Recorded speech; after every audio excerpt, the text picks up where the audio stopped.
সবাইকে আমার চ্যানেলে স্বাগতম। আশা করি সবাই ভালো আছেন। আজকের ভিডিওর টপিক হচ্ছে প্রাণে মারার একটা মরণ বান, অর্থাৎ আপনি যদি আপনার শত্রুকে প্রাণে মেরে ফেলতে চান বান মেরে, তাহলে আজকের ভিডিওটা আপনার জন্য। এটা একটা কুফরি মঘা ইন্দ্রজালের নকশা।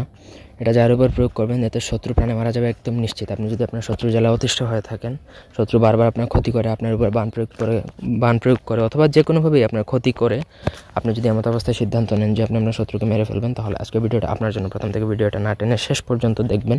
আমার চ্যানেলটা সাবস্ক্রাইব করবেন। ব্যক্তিগত যে কোনো কাজ, বান, জাদুটনা, মারণ, উচ্চাটন, স্তম্ভন ইত্যাদি যে কোনো কাজের জন্য আমাদের সাথে যোগাযোগ করতে পারেন স্ক্রিনে দেওয়া নাম্বারে, সরাসরি ফোনে বা হোয়াটসঅ্যাপে। আপনাদের কারো বই প্রয়োজন হলে আমাদের থেকে বইও নিতে পারেন। তো এই বানটা প্রয়োগ করার জন্য শত্রুর ব্যবহৃত কাপড় লাগবে। শত্রুর ব্যবহৃত কাপড়ের উপর স্ক্রিনে দেওয়া নকশা যেটা দেখতে পাচ্ছেন, সেটা আপনাকে লিখতে হবে যে কোনো অমাবস্যা। এটা অমাবস্যায় প্রয়োগ করা যায়। আমার অনুমতি এবং গুরুচণ্ডলী সহকারে আপনাকে এই নকশাটা শত্রুর ব্যবহৃত কাপড়ের উপর লিখবেন।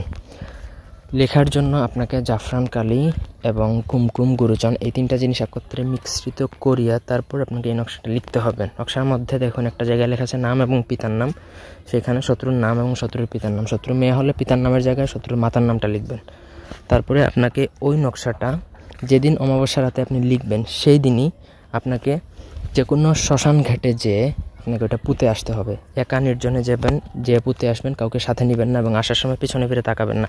ওই সময় যদি কোনো কিছু দেখেন, জিন, ভূত বা কোনো কিছু দেখেন, তাও আপনাকে ভয় পেলে চলবে না। আপনাকে কাজটা সেরে আসতে হবে। পেছন দিকে কেউ ডাকলেও আপনি সোজা বাড়িতে চলে আসবেন, পিছনে তাকালেই আপনার ক্ষতি হবে।